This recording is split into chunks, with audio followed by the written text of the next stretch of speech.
Once again, good morning. And I welcome those watching online. You know, I did last week. I was out in the middle of the ocean watching Chris fill in for me last week, and he did such a great job. And, I mean, he did so good, I was afraid y'all wouldn't want me back. But you know, we welcome those watching online. I know it's important because, like I said, I couldn't be here last week, but I was able to watch online, which is a wonderful thing. And I was able to watch online in the middle of the ocean, which is even more spectacular. But, you know, a lot of times we go over to, you know, a cruise or something, and to get there, we may even have to go over a bridge.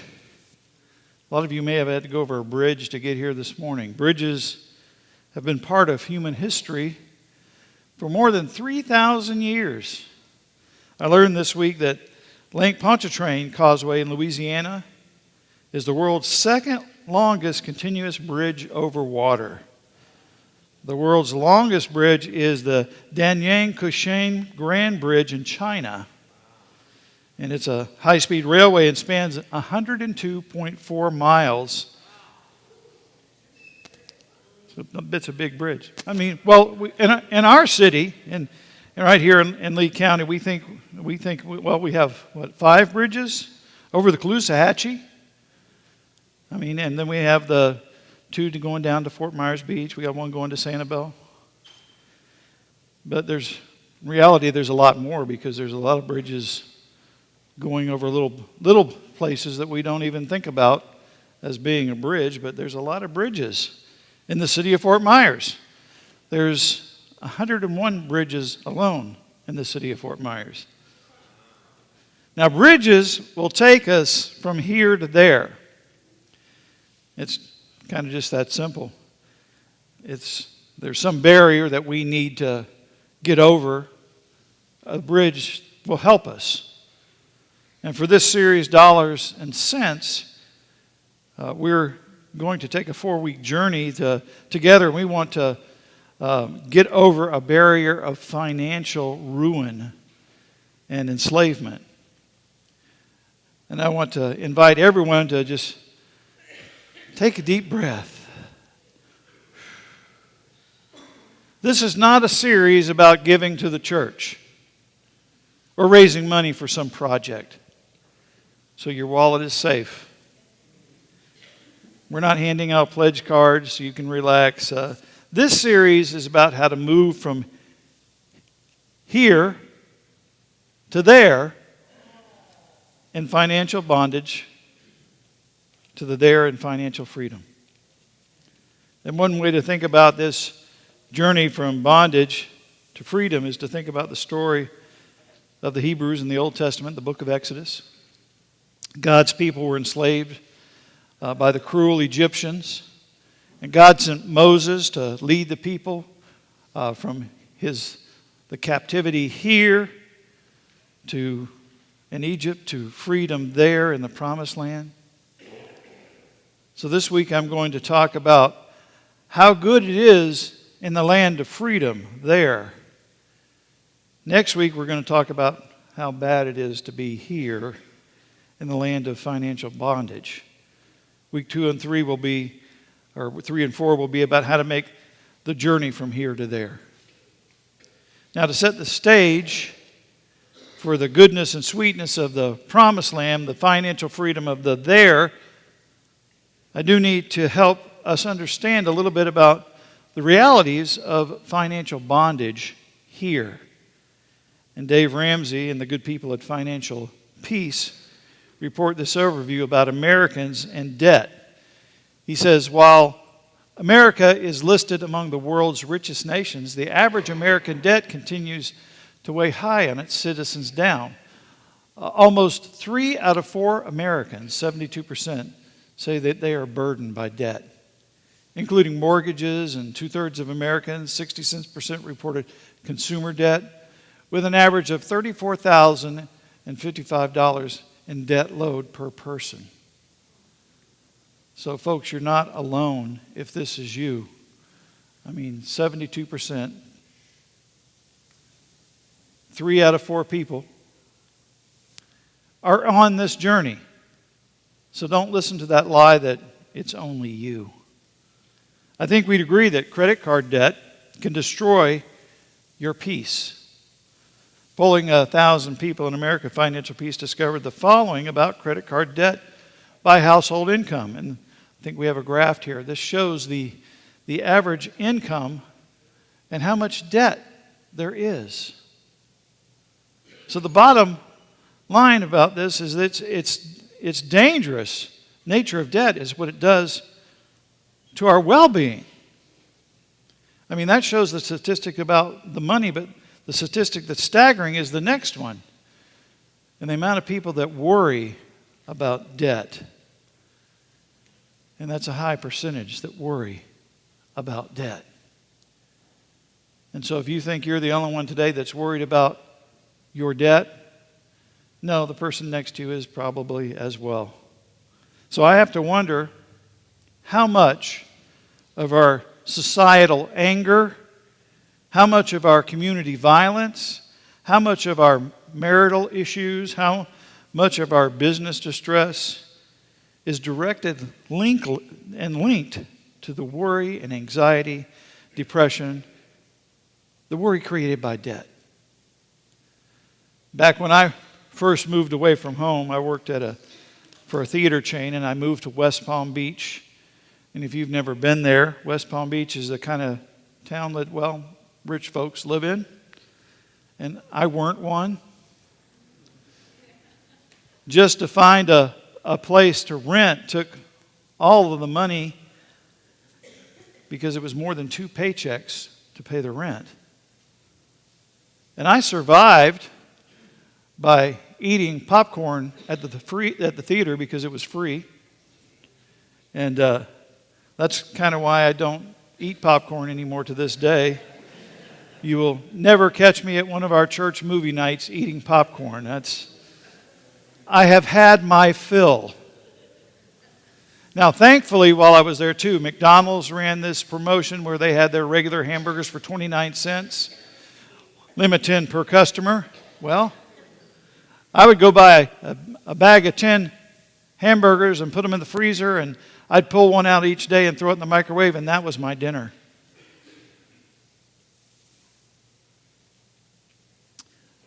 But I'm thankful because, I was only there for 3 weeks before I got a promotion and a transfer to Fort Lauderdale. And with each promotion, they gave me a raise. So I was very happy about this. And I went to Fort Lauderdale and had a positive cash flow. But then the money and the things that money buys soon became my idol and got me into trouble. And after losing my job, the credit card debt got higher and higher and higher. And the truth is that what I needed then and what we still need now is God's wisdom and His common sense.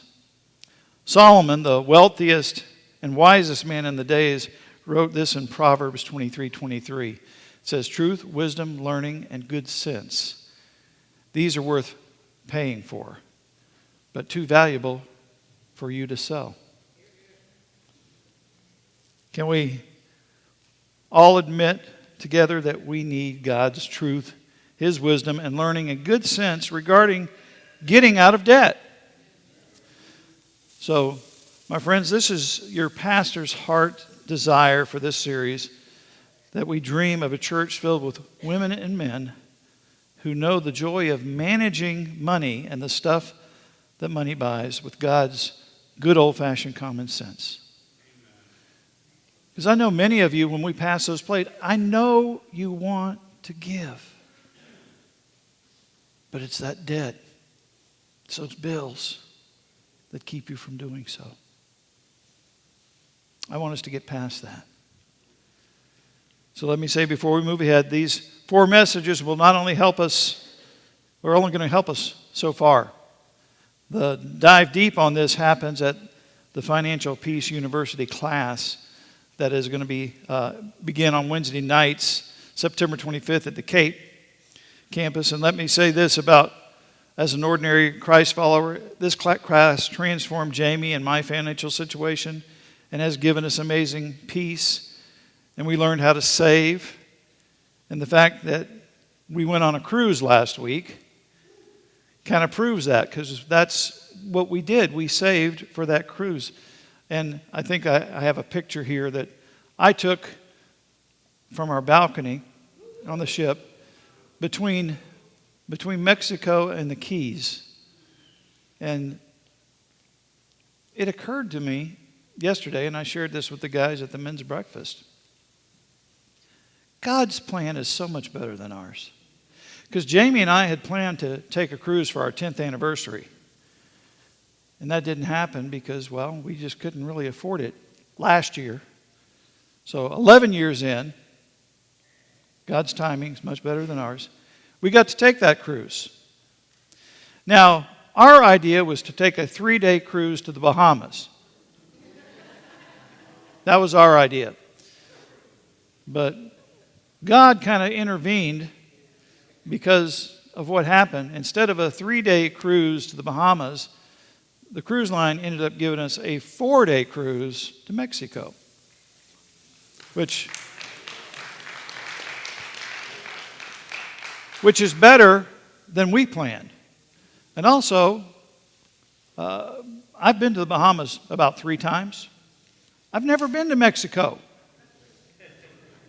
God blessed us with His plan, and not by listening to our own voices and what we planned and what we tried to do. All right, Financial Peace University is going to take place. I want you to watch this short little video clip. Financial peace. We all want it. For a while, I didn't have it. 20 years ago, I hit rock bottom. I lost just about everything. I turned to God for help, and I learned how to handle money His way. As you can imagine, it worked. That's why I started Financial Peace University, because God's ways work. Whether you're in over your head or you're doing okay right now, if you bring home $10,000 or $10 million, if you're 21 or 61, we all need a plan. Millions of people have been through Financial Peace University. They have success stories of their own. They've learned how to get rid of debt, prepare for generations to come, and give like crazy. Your success story, your financial peace is up to you. Now is your time. It's time to take control of your money. It's time to get ready for what God has for you. It's time for financial peace.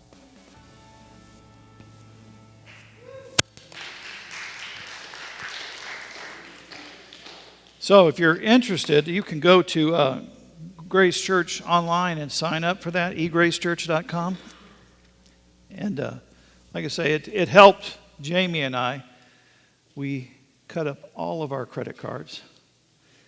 And to this day, we have managed to stay credit card debt free. So how good will it be in the land of financial freedom? Let's do a cost analysis from the Bible and consider what the life there in the land of financial freedom will be like. And there are many results, but our teaching team chose the benefits, 3 benefits that we should consider. And these are the fruits of the financial freedom tree. So first, when I am financially free, I'll live a life of undeniable contentment. And Philippians 4:11 through 13 says, "Not that I was ever in need, for I have learned how to be content with whatever I have. I know how to live on almost nothing or with everything. I have learned the secret of living in every situation, whether it's with a full stomach or empty, with plenty or little. For I can do everything through Christ who gives me strength."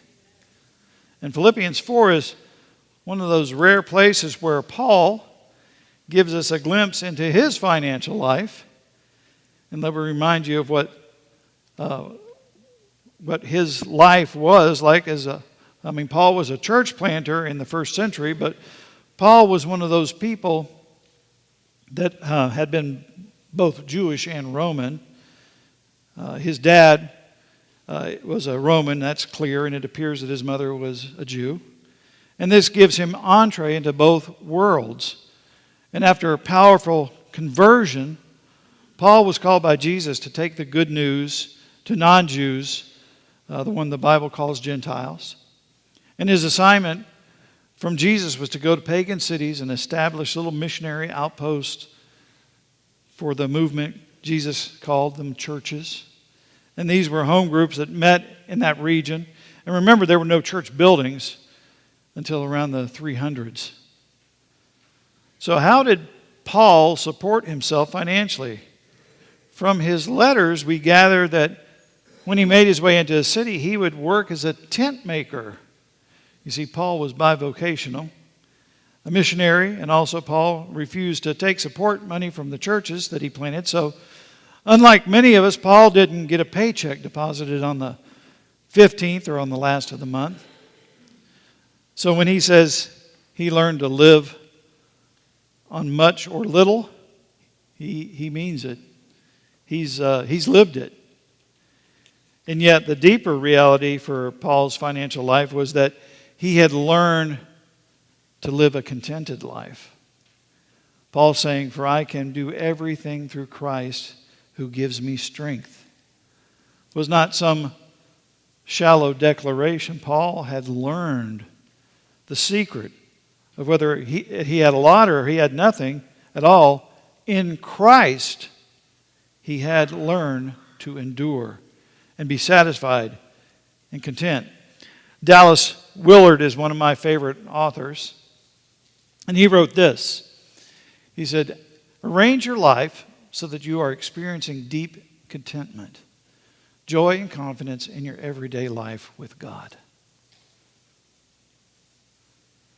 Connecting Paul's declaration about financial contentment with Dallas's statement about spiritual contentment, I think it's safe to say that the depth of our connection to Jesus has everything to do with our financial peace. When the river of my connection to Jesus runs deep, my financial contentment rises too. And it's been said that you can tell more about a person spiritual life by looking at their checkbook than at their prayer book. And I'd say both are important, but intimately connected to a well soul, a follower who abides deeply in Christ will know financial peace. And this is ours there, the land of financial freedom. So second, when I am financially free, I'll live a life of radical generosity.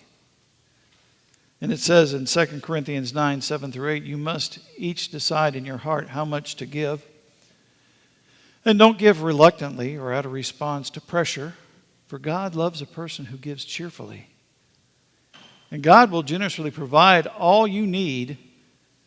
Then you will always have everything you need and plenty left over to share with others. Paul is writing to to followers of Jesus who were making a financial gift to the mother church in Jerusalem that was suffering under extreme poverty. And Paul teaches us a principle about the attitude of giving of any kind. It's to be intentionally done and to be done with great joy, no arm twisting, no silly promises, just simple, deliberate, jubilant giving. See, my grandparents attended here when this first became a church in 1922. And they made it through the Depression. And they raised 5 kids in a 2-bedroom, 1-bath house just a couple of blocks from here on Franklin Street. And they did not have a lot of money, but they had God who saw to their needs. Now, my dad, he was FPU before FPU was cool. He never in his life had a credit card. His motto was, if I can't pay for it, I don't need it. He made pretty good money managing A&W Glad's farm back in the 40s through the 70s. But you would never know it. I mean, we had a house on 5.5 acres that he would, or maybe I should say that I kept meticulously beautiful at his request. But our house where 6 kids were raised, once again, was 3 bedrooms and 2 baths. My dad made good money, but growing up, I never knew that. We did not go out to eat. He never took us to Disney World. But my mom and dad never worried about money. They budgeted, they saved. And because they were so diligent, they became intentional and joyful givers. And you can too. This is our land of financial freedom. Third, when I'm financially free, I'll live a life of extravagant love. Romans 13:8 says, owe nothing to anyone except for your obligation to love one another. If you love your neighbor, you will fulfill the requirements of God's law. So Paul makes an amazing connection between being financially free and being free to just simply love people. And I love this simple idea of owing no one anything except the gift of love. The Greek word here is agape. And in Greek, the language of the New Testament, there is 3 primary words used for love. There's eros, the love that describes physical or sexual love. There's philo, that describes brotherly, sisterly, or a family love that we give to a family member or to friends who are like family. And then there's this word agape that describes an unconditional love that God has for us and that we can give in return to others. Paul invites us, freed followers of Jesus, to give this kind of undeserved love to one another. A few years ago, as Jamie and I were leaving on a Wednesday night here from the dinner, there was a single mother sitting out in the parking lot with her 2 kids, waiting on a ride. And a couple in this church asked her if, she needed transportation, and she, oh yes, I desperately need a car. And then the couple asked, can you drive a stick shift? She said yes. And they told her to come to the movie night on Saturday. And at movie night, this mother was given the keys to a car. Not a new car, mind you, but a working, drivable car. You see, they were practicing what Paul talks about here, that agape love. But let's be honest, the inverse of Paul's teaching is sadly also true. When we are burdened by financial concerns, we are reduced in our abilities to love people extravagantly. Everything from our time to emotional energy are robbed away from us when we're living here in the land of financial slavery instead of there in the land of financial freedom. And the constant white noise that takes place about our financial troubles preoccupies our head, our heart, and our hands. It's not that we don't want to extend our time, our talents, and our treasures as an expression of love. It's that we can't. And when I think about how living free from financial burdens frees us up to just love people, my mind thinks of people that have taken this financial peace class and has helped these people get delivered from financial ruin. I'm going to invite the band to come back up. We want our financial journey from here in bondage to there in freedom to begin with this series. And although it may be a hard journey, it's so worth it to travel this road, which will take sacrifice and changing old attitudes and ideas on our very set ways. And next week we'll learn about the barriers and the roadblocks we face on the way to financial freedom. And there are many. But today let's be encouraged. We know as we imagine how we get from here to financial stress, from there to financial freedom, God's way, we will have contentment and the ability to do more generously and even have more to do enough love. And the trip from here to there is worth it. People are welcomed well here at Grace Church. At least I hope you feel welcomed here. But all the people serving here have something in common. They love Jesus and they love people. So today I want you to think about the Financial Peace University class that will be offered at the Cape campus. It may be something for you. Or, if that's not an option for you, hopefully through this series, you will learn a thing or two about what it means to go from here to there. And with God's help, we can make it. Well, the band is back up. We're going to do one more song. And if something today has struck a chord with you, if you're worried about finances, if you're worried about how I'm going to pay that next bill, and believe me, I can kind of come alongside you, because when Jamie and I got back from the cruise, we walked in the house and it was 85 degrees. Our air conditioner had decided to die.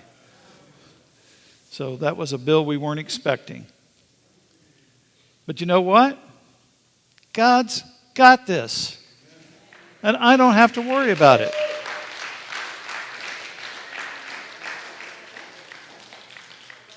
And if you don't want to have to worry about whatever that thing is in your life, come to the altar as this song is played, because He can take away that worry and replace it with joy.